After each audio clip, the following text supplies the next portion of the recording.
Hello, welcome back to Reality Check. Welcome to our new subscribers and welcome to those of you who have always been part of this community. If you haven't subscribed, I would invite you to take a moment, pause, subscribe to our channel and remember to hit the notification bell so you know when we have a new episode on YouTube. Now, today we want to talk about a conversation or a subject that is rather wide, so we will not exhaust it. And so today we want to delve a little bit into the value of communication and how you can establish or even evaluate yourself in your own relationship on how you're doing when it comes to communication. My name is Rachel Mwine, and joining me as well is, I was going to say as usual, but yes, joining me is Dr. Evas Twine. Okay. Dr. Evas is many things. For those of you that are joining us for the first time, she's a marriage therapist, a parenting coach, she's a mental health expert and advocate. She prepares and supports workplaces or organizations in terms of wellness and productivity. And she's also the founder at International Center for Mental Health and Family Care. So if you need help in any of those areas, and she is your person. Coaching. And a relationship coach as well. So if you need help in any of those areas or support, she is your person, and her contacts are going to be linked in the description box, so you can reach out to her. Welcome to the show. Thank you Doctor. so much, Rachel. You look bright. Thank you. In Thank purple. you. You look amazing too. Thank you. So communication, and I know as a marriage therapist, this is probably one of the issues that you deal with almost on a daily basis. Can we maybe try and understand what does this entail? Because I think maybe some of us don't know. We just know that if you talk, then you're communicating. You know, what does communication entail? That's right. Yes. Before I answer that, I'll tell you, probably it's one of the things that pushed me into therapy. Or is it? Because I think I had a lot of trauma. Do tell. Yeah. So what you started with, communication is the bloodline of every relationship. Communication. I remember when we were going to get married 27 years ago. They were telling us, as they still tell people, please communicate. And I went into relationships, into this marriage, ready to communicate. Because I mean, really, I have no challenge talking. Yeah. Maybe keeping quiet is the problem. So I went into marriage and I was like, oh, that's so simple. But if you asked me, I think it was the hardest part of our marriage. And I was so frustrated personally. And especially when you're in these groups where you're not expected to have a marriage challenge. Yes. So everyone is okay. They're saying communicate. Everyone is in church communicating. And I'm confused. I'm like, wait a minute, we can't communicate. No one broke that down for me, and I'm really glad we are having this conversation. I'm actually very passionate about communication in marriage because I really believe it's one of the areas we throw at people and we don't break it down. People don't know. So when I went later on, when I went into marriage therapy training and relationship coaching, then I realized what we are given is a fake. It's just like half, not even half. It's just a little bit. Yeah. Go communicate. And so every time we try to communicate, they say, make sure your bedroom is your... I don't remember what they were saying. So you get to the bedroom and someone says, but bedroom is for sleeping. For sleeping. Don't turn it into a court session or a conference center. And so it's hard. Yeah. It's very hard. Yeah. So anyway, so we go with the sense that communication is talking. So let me start there. So communication is broken into three main components.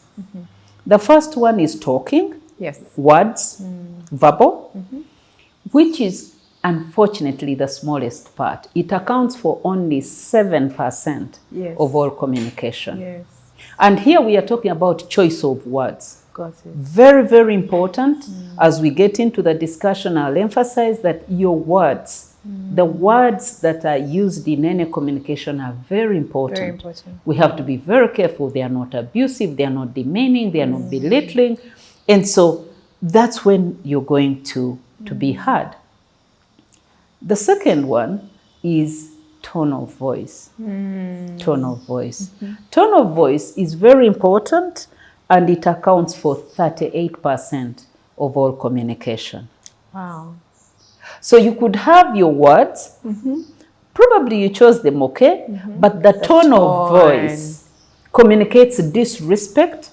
And by the way, I forgot to mention that in any communication, we have two interests. Number one, to be heard, to feel that someone has heard you. Yes. But the second most important, they've understood your message. Don't worry if they haven't acted on it, but they have understood. So the tone of voice, you can have good words, you have chosen them, but you're betrayed by your tone of voice. The tone which you use to communicate, to send a message across, will determine how that person perceives you and the message you're sending. If they feel disrespected, they're going to resent the message. Got it. Now, for some people, the tone of voice is to yell and shout and do all that. Now, let me say this as a psychologist. Every time we shout, the recipient hears noise, misses the message. Got it. Right? So the tone of voice is key. Very important. Very important. That's why it accounts for 38%. The third component is body language. You see, body language. So how do you communicate interest? Because your body language communicates respect as well. By the way, we are talking about respectful communication. That's what is effective in any. So your body language can communicate respect or disrespect. Yeah. For instance, I'm talking to you, you're on phone. What does it mean? You're talking to me? Yeah. That means I'm giving you a message that what you're communicating is not important. And this is what happens. You're talking to me, I'm on phone, and what do I say? I can hear you. Keep going. I can going. hear you. Just keep going. I hear you. Do I have to? So body language. Yeah. How respectful are you? Because body language is going to communicate empathy. You're going to communicate curiosity, interest in somebody's message, and overall respect that what they are saying is important. Okay? Body language. Sometimes even the way the posture. Posture also. That's what, you see? Is I've come to fight, like... You understand? Your face. Yes. Your face can communicate facial war. expressions, yes. Yeah? And most of the time we go like, go on, what go have on. I I'm said? listening. I'm listening. What have I said? You see? Oh, this face can actually communicate so much. Too much. So body language. Yeah. Body language is the biggest. It accounts for 55% of all communication. So let's do the math. Yeah. 55 plus 38. Yeah. What's that? 55 plus 38 is about 93. 93. So 93% of all communication is non-verbal. No word said, but the biggest thing. Wow. So the next time your spouse complains about your communication style, don't say, what did I say? You don't have to say, that's just 7%. Correct. So non-verbal is very important. Non-verbal can communicate grace. You see, and I'm sure we're going to talk about grace. Grace is very important. When someone is talking to you, or you're talking, please come in with grace. And I always ask people, please, first run that message by you and see how you would receive it. How you'd feel. No one goes there. Yes. Yeah. So those are very, very foundational to every communication. And what I was saying, no one broke that down for me. No one broke it down for a lot of couples. No one. Yeah. No one. Yeah, for a lot of couples. And that's why most couples say, if you asked in my therapy work, I think like 99% of all couples that come in, they have a communication challenge. For sure. So that's why I always go into do this. Yeah. Break it down, and so that they understand. Okay, you had a point, but how did you? Yes. Because anger, resentment, eruptions, that kind of harsh voice tone is going to breed resentment on the other side. Someone won't even hear you out. They don't care what you're saying. You have disrespected them. Yeah. So what I hear you saying is you're emphasizing and affirming that communication is important in marriage. Good, effective communication is important in marriage. You've talked about resentment being as a result of poor communication. What else is likely to happen between a man and a woman if they don't master or gain the skill of communication in their marriage? So it goes back to what I've always said, that 21st century relationships are centered on skills. And communication is one of the skills, unfortunately. And unfortunately, most people haven't taken time to understand. They've confused it with talking. Me, anything that happens, I talk. But how exactly are you talking? With which voice tone? With which body language? Do you observe empathy? Do you run this by you and check how the message would be received on the other side? Come on, you're just telling someone, man up. I just told him. What does that statement mean to them? And they say, I just tell him because, no, I've also had woman up. Oh, really? But so poor communication. Actually, there are 3 pillars to successful marriages. There are so many others in the sides, but they are core. Core one is trust. And the second one is commitment. Okay? So commitment is number 1. But then trust. Trust and security. Right? Trust and security.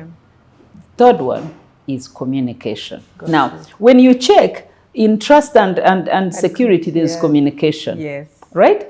In commitment, there is communication. And that's why they say communication is the blood that flows through a relationship. And once it's not there, what happens? You lose oxygen. So you ask me what happens? It's disaster.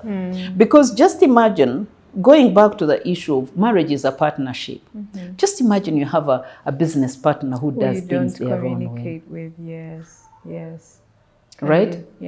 So in a marriage where there is no communication, there is insecurity, inevitably. Because you don't know where your partner is. There is no accountability.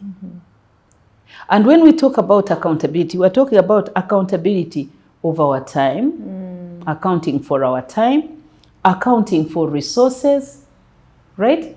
Accounting for our lifestyle. Accounting, like there's no accountability, so everyone is going their way. Doing their own thing. So we go back to what we talked about earlier, living single lives. Because if you know that you have a partner in a business, how I love to use that example, because there are businesses where it's a sole proprietor, but then there is a business where there is a partnership. And where there is a partnership, you can't run it the same way you run the other one. But unfortunately, marriage, which is a partnership, is run like a single. Most of the time, individuals run it like a single, right? And what happens? Then insecure. People are so insecure. There's so much insecurity in a relationship, in marriage relationships. And whenever I'm doing counseling, someone comes complaining how their partner has paranoia, how they are so insecure and they don't understand. I ask them, how do you behave? Because each one of us, globally, we get into marriage with some level of insecurity. Because it's a very serious investment. So you can't go in and go like, me, I don't care what happens, I don't care where I'm. That's a lie. Anytime you hear someone say that, they probably are covering up. All of us, even bishops and archbishops, we all get into marriage with a level of insecurity. Why? Because the stakes are high. So once there is no communication, the number one thing that dies is trust. It's trust, yes. And this is something we take casual. Yeah. My experience is people take this casual. You think you can live anywhere you want but still be trusted. No. It doesn't work like that. It doesn't work like that. Yeah. You think you can relate in any way you want, have all inappropriate messages and all that, and still be trusted. You think you can be out of home from morning when you left to past midnight and to 3 a.m. and to 4 a.m. and your partner has no idea where you are. You haven't labored to inform them, to let them know and comfort them, and you still can be trusted. So we are talking communication, right? Yeah. So it is dangerous. So trust goes. It creates insecurity. Secondly, depression. There's so much anxiety. Yes. There is so much mental health issues in marriage are just at an unbelievable level. Yeah. Unfortunately. Yeah. And all this comes from taking each other for granted because, or outright bad manners, because you haven't, just the example I used, you're out at 4. You're really out at 3. I don't know where you are. I don't know where you are. And now everyone has gotten innovative and creative, and they're saying, please don't disturb him. Don't ask him where he is. Don't ask him where he is. And what does that even mean? Yeah. So what is happening? You who they are encouraging not to ask, what's going on in your mind? In your mind. Yeah. You see? And honestly, this is a place where empathy, where I beg people, please exercise empathy. Just be in this person's shoes. Imagine you were the one waiting for someone who is, and when you check, they can't stand it. Yeah. So stress, anxiety, depression eventually. Depression. Yeah. That's too much. I was looking at statistics about depression in marriages, and it's sad. Like, what are we even doing? Yeah. You see? Yeah. Number 3, people can't work together.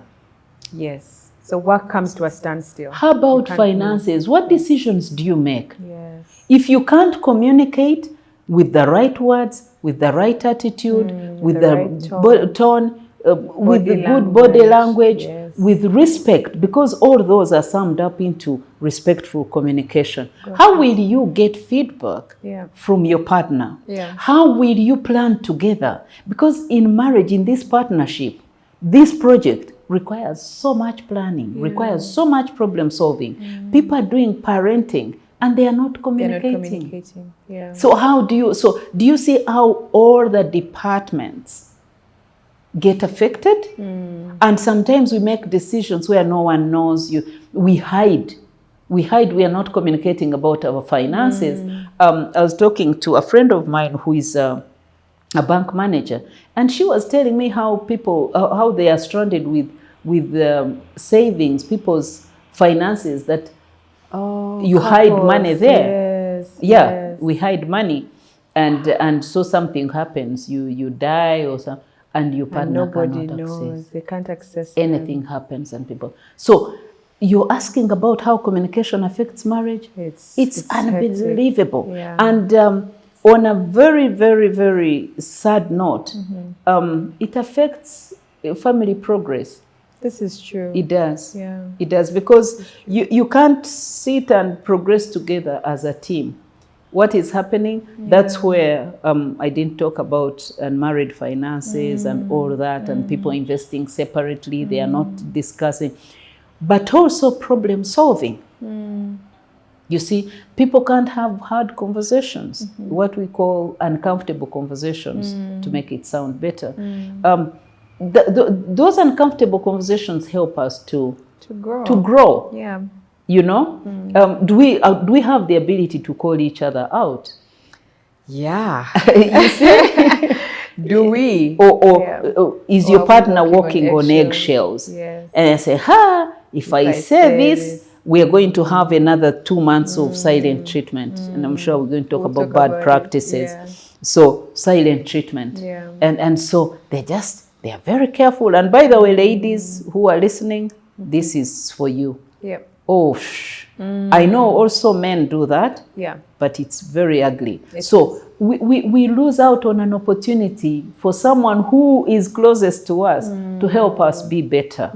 How open are you to feedback from your partner? Correct. You see? I would like for us to speak about the differences between men and women, because ultimately the marriage is between a man and a woman. Men communicate differently, women communicate differently. Simply because of our genetic makeup. What are some of those differences between men and women? I know that, when people get into marriages, women are like, I try to talk to him, he's not getting my point. But when a man says the same thing to your husband, he understands it. So what's that about? And maybe what are the differences we need to be? So the difference is, I'm glad we again, do you see how breaking it down helps? Yes. When I learned that men and women communicate differently, I was so comforted and I could relate. So number one, and this is an issue of, we talked about genetic makeup, but also brain wiring. Got it. Our nature as women, we communicate in detail. Got it. Yeah? We communicate in detail. And plus, we are more articulate. Actually, there is a study that was done amongst toddlers, and they were looking at the differences between men and boys, little children, boys and girls, how they communicate. Women tend to be very articulate. They break an issue down. Men don't have that ability. It doesn't come natural to them. I'm saying it doesn't come natural because it can be learned. Yes. It can.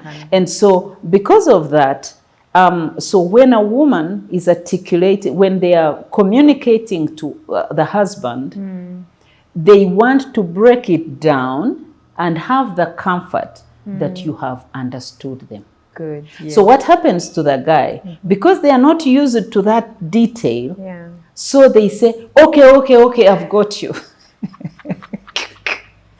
I know. Yes. Right? Yeah. And so you'll get, in so many couples, you'll hear a woman say, just leave me to explain it to you. Yes. Now, for a woman, it's important. That's why we encourage men. Please listen. Yeah. Let them break it down. Because if you don't allow them to break it down, they're going to erupt. Correct. Yes. And if they feel that they've given you half information and you've claimed to understand them, they're going to get frustrated. Because most likely it's not going to reflect in your decision making. Yes. So that's challenge number one. And, difference number one. Yes. Difference number two is of course, did I mention that men communicate highlights? Yes. And this tends to frustrate women. Yeah. Because a woman is more conversational. And so they want to talk about this. Now, can I just pull something from my relationship? So I do remember when we had just gotten married, and up to now, when I'm talking, when I'm getting home, I'm thinking about what I'm going to tell my husband. How about I almost knocked me? And how and how all that. Now, for me, that's emotional cleansing. Yeah. Right? Now, for men, they communicate highlights. Yeah. And for them, whatever they communicate has to have meaning. So they tend to be more logical in their conversation. So when they run things by their head, they're like, why am I talking about it? Do I need to say this? I probably don't. My day was okay. You see? So they settle in. How was your day? Fine. So the woman is like, that's it. Done, fine. That's it. You're done. Yeah. So it gets hard. Yeah. And so when they don't understand that this woman is expecting a little more, then it becomes a problem. But also I encourage women to know, because when we know that our husbands don't have the ability to rap and get all the, and there's nothing wrong with that. So that's it. It's okay. So just understand, have expectations. And by the way, can I tell you, when a man talks to a lady, to their wife, and they are willing to give more information, and then the wife gets horribly demanding, they're going to shut down. Yes. Right? Yes. So sometimes women get accusatory. They go like, honestly, what's wrong with you? You never tell me anything. You never talk to me. You never. So when we know, then we know that this person doesn't have a natural ability to get into so much detail. Yeah. Because even when they are perceiving life, they tend to perceive it in high level. Yeah. So as we see detail, we see this. Can you imagine the other person when they were talking? I saw this. But how did you see this? So a man gets overwhelmed by all that. All the detail. So it requires that both of them understand that this one talks in detail. They see life in detail. So probably, what does it cost to just listen to them? Yeah. And by the way, they just need to be listened to. Yeah. The third one, which is extremely also important, is that men don't know how to deal with women's emotions. Yes. So when a woman turns emotional, for instance, they are communicating something and they are crying and they are all emotional, the man shuts down. He shuts down. He doesn't know what to do. He doesn't know what. He gets overwhelmed. Yeah. So anytime we are communicating and we are not emotionally regulated, to tone down, to be in a good place, that's why I always encourage, anytime you're going to discuss a sensitive issue, a challenge you have in them, make sure that you take time to deal with your emotions. Compose yourself so that this person can hear you. Yeah. Yeah. Right? It's important. Right. Now, the fourth one is related to communicating and stress. So when a woman is stressed, they want to talk about it. The men, on the other hand. The man, on the other hand, he would rather keep quiet. You'd rather keep quiet. He just shuts down. Yeah. That's I like what our colleague in the US called it, going into the cave. So they go into the cave, and then the woman, because when a man is stressed, the last thing they want to do is to talk about an issue. They just want to shut down. So the woman will come and say, oh, this and this and this, what are you thinking? And he goes like, nothing. And so we go like, you're not thinking? It's infuriating. Yes, it's very infuriating. And so do you see how understanding is important? It's important. So when we know that this person is not in a good place, they are overwhelmed by a challenge, external pressure, so the last thing they want to do is to talk. So then you're going to either pray for them or support their weight and let them first process whatever they're going through. And then, but what happens? We engage and then we conflict and then you create what we call secondary problems. Right? Yes. Now, similarly, when a man knows that the way a woman manages stress is to talk, and most of the time, they just want you to listen to them. Yeah. Then create time when they come to talk to you. Listen. Yeah. Listen. Willingly, not out of coercion. Listen empathetically. You see? Yeah. Listen and let them talk. Yeah. And they're going to repeat some statements. I assure you, they're going to do that. And it is okay. Yes. Because that's part of our healing. So what happens? Men get impatient. They belittle some of them, not everyone. They belittle. They go dismiss. Like they get dismissive. They go like, only that. Aha. And so this one just gets into flames.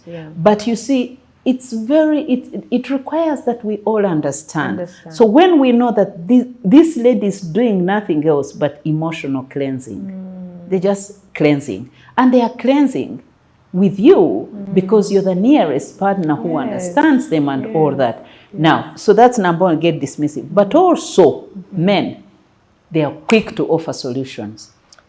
Yes. They treated you like that. Why don't you resign? Why don't you fire that maid? Why? So those solutions can be really damaging. So it's always important that then men know that this person is saying all this, and sometimes they just need you to listen to them. And I always encourage men, please do what we call attentive listening. Yes. Listen with your eyes. Yes. Listen with your your heart. body. Listen with your Yeah. body. Yeah. Note, affirm what this person is saying, and let them get a feeling that you value Yeah. them, especially when Yeah. they are stressed. Yeah, that's really, really important. I mean, I know in my own marriage I've struggled with my husband having no details. You know, many times he's like, "I'll fill you in when I come home." Then when he comes home, I ask him, then he just gives me that. It was just okay. What do you mean it's okay? That's and I want the thing. details. So understanding the differences, I think, is a very, very important crucial. thing. Absolutely. Very, very crucial. Absolutely. It will save you a lot of heartache. You won't take things personally when your husband is not speaking to you. You'll understand that that's the way men are made up, and you also know that your wife is not crazy. Correct. Yes. Yes, you know that that's the way we communicate. Yeah. So we can't just give highlights. Yeah. We are wired to be detailed and also to need emotional support when we are dealing with difficult situations that we have to communicate about. As we wind up, I would like for you to speak to some of the harmful practices we practice in our homes, things like what we call lusirika. For those of you who don't know Luganda, it is silent treatment, or people being defensive, or you talked about dismissiveness. What are some of those things we practice in our homes? And as you do that, because I want us to tie this up and close, to equip us with some tools to be able to communicate in a healthy manner in our homes. Number one, mind reading. I didn't want to start with silent treatment, but let me begin with mind reading. Yes. I think mind reading is the most dangerous of all, because it's foundational. And again, I liken it to how we get into other partnerships. We have a partnership deed, we have a memorandum of understanding, we have all. Now, these are not just far-fetched things, but let's come back to our relationship. You don't communicate anything. Your partner doesn't know what to expect. They don't know what pleases you. They don't know what displeases you. They have nothing. The ladies wives out there who expect your husband to read your mind and say, you should know. He should know. He saw me quiet and he should have known that I wasn't doing well. No. Honestly, let me sound ridiculous. No one has time for mind reading. And it is so hard. They can even get the signals wrong. You see? I remember one time when I was, whenever I really carry burdens, maybe that's why I'm in therapy. And so my husband knows me for when I'm praying for someone, I can even get emotional and all that. And so he opens the room where I was praying from, and I was crying, and he closed the door and went. You see, now I'm thinking, honestly, he should have asked me. But I didn't tell him. Yes. And this is what happens. Yes. I mean, by that, I didn't tell him, maybe I chose to make it private. He was right. So when I came out, I'm like, you saw me. And he said, I didn't know what was going on. And I told him, it's like, but I thought you were praying for some person or someone. Now, I really want to emphasize this. It's a very bad practice. Let's get into marriage. Let's communicate. Let's talk about what pleases you, what doesn't please you. But in the right way. In the right way. Really communicate. Let's have a conversation. Let your partner know what to expect, but not to keep them on their toes. And they have to, they do this and you're not pleased. They do that, come on, don't do that. Wants that. No one wants that. That kind of bunkenke is not healthy. So that's bad practice number one. The second practice is what we call eruptive, unregulated communication. I guess I've already talked about it. So this has its roots in suppressing emotions. Emotions, yes. You see? Yeah. You're not sharing your feelings. Now, you're tempting me to tell you like the 4 levels of communication.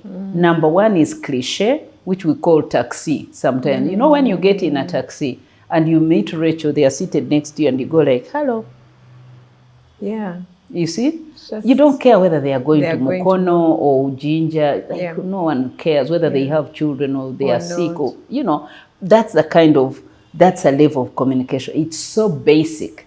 Unfortunately, some marriages are at that level. That's sad. Right? It's really sad. So if you wish, this is also cliche conversations. Cliche communication is terrible. It is. That taxi level, and unfortunately some marriages are feeding off just that. That's surface. Surface. Yeah. There's surface nothing. level. The second level, which is a little better, is called logistical.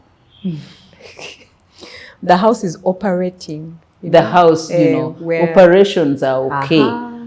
So no when you're intimacy. talking, you're talking about, we don't have We don't bread. have bread. We don't have There's no milk. sugar. Pick children. Who Are is you going to picking the eat? children from? So, well, my car needs service.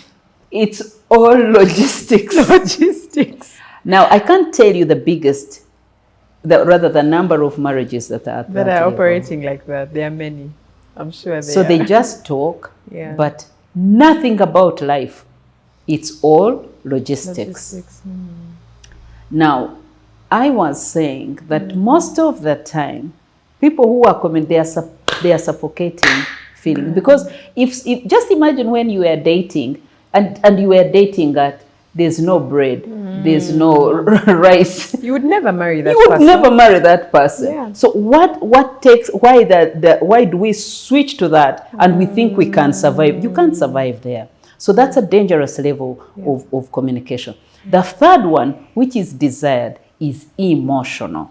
The I love you. Yeah. That's where we connected. Yeah. You see, I love you, I feel like this, I feel like that. That's the desired level of communication, and we can all achieve it. Because we know how we feel. Yeah. We really know how we feel. Yeah. So it gets hard when someone can't listen to us. Do you see how we go back to, they choose the wrong words, we suffocate. They are eruptive, we suffocate. We feel that their body language is a put off, we suffocate, it's disrespectful. Yeah. So what happens? So you just up. Yeah. you just pile up and boom, Eruption. we erupt. Yep. So that eruptive communication is a very bad practice. It never helps anyone. So you just feel like you've gotten things off your chest, but it doesn't help. Done more no one damage. helps, no one hears you out. Yeah. So it's very important that we do what we call regular cleansing. Regular. If something has come up, take time, process it, but find a way of talking about it. Right? Yeah. Talk about it. Yeah. So I was talking about the second era. Yeah. The third one is which you talked Silent about, treatment, silent treatment. Yeah. Oh, we love that, Don't we? don't we? And so we love it, and we think it can solve issues. But also, do you see how it has its roots in mind reading? Yes, it does. Yeah. It So does. let me shut down, and then someone will know. read my they will mind. read my mind. Yeah. They will know how I feel. Yeah.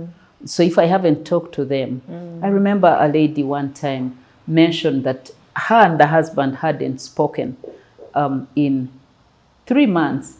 And listen, she said, and I'm still counting. Yes. What was she hoping to achieve? A healthy marriage? Who cares? Because that path. You see that? So what happens is that we think once we do that, we scare people into doing what we want. and it's very ineffective. It is damaging. Now, it has also its roots in manipulation. Now, any person who gets used to pulling off that strategy, it doesn't build you. No. It actually, the person you're manipulating is going to get to a point where they get weighed down. Yes. and they'll give up. Yeah. So when you start it, they're going to panic, panic, be all over you. Please, let's talk. What is it? Quiet. I'm not ready. And by the way, it can be both. I know men who do that. Who do silent treatment. They do. It's ugly. Yeah. It's ugly, but it's also childish. Very immature. It's very mature. Yes. It's a sign of immaturity. Yes. So anyone really making peace with it, Yeah. it's not great. It's not great. Yeah. And again, let me check. If we pulled this off in the workplace, do you think you would survive? You would not. You would be fired so fast you wouldn't know what hit you. But do you know that some people who have mastered that, they actually get tempted to apply it in the workplace? Yes. I know a number of people. Oh, yes. So it is an ugly strategy. It is very damaging. It's very ineffective. It is childish. It's immature. And it doesn't help anyone. Yeah. Right? So unless you want your marriage to end, then by all means use that path. So let me also share a fourth one, which is manipulative communication. Yeah. Threats. I'm going to divorce you. Yes. I am going to divorce you. I'm going to divorce you. You think I don't have people looking at me? Oh, Lord. I'm going to divorce you. Yeah, so manipulative communication, this is where we use threats, but we also gaslight. Yeah. What example can I use?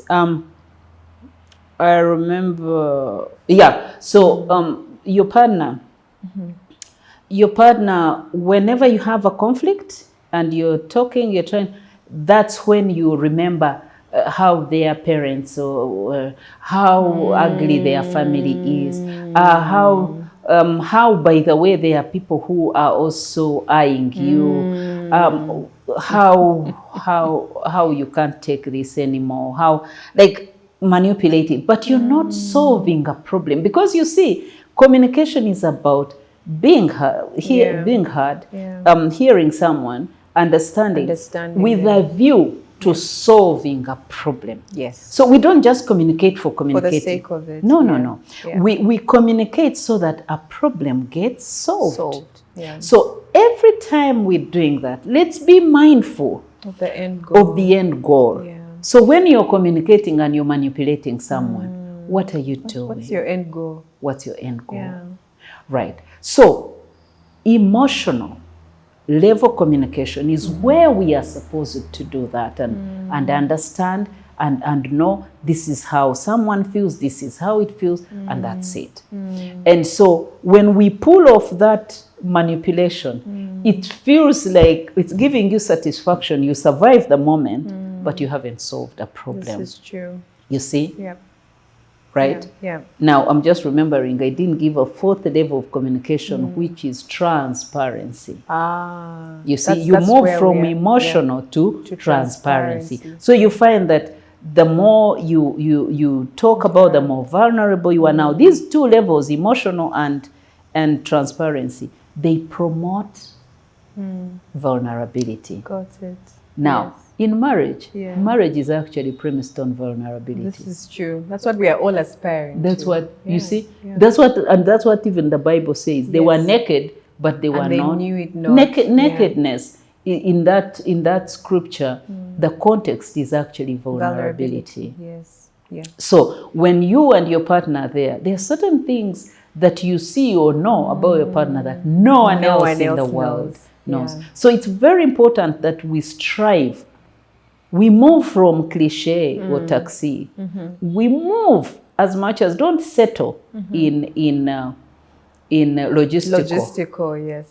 Yeah? Yes. In rice and bread and milk. Children.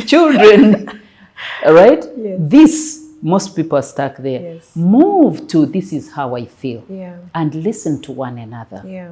Right? Yeah. Then of course, and then of course, after that, when you feel you connect there, you see, then you're going to move to trust which is then you get to transparency. Wow. You know? Wow.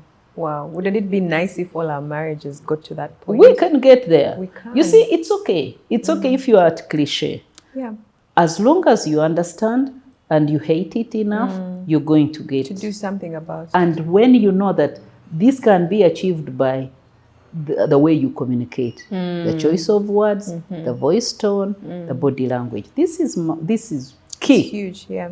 It's huge. Yeah. So it's very important. It's not unachievable. No. We only need to regulate emotions. Yeah. And you need to be empathetic. We need to know that if I say this, how does it make another person feel?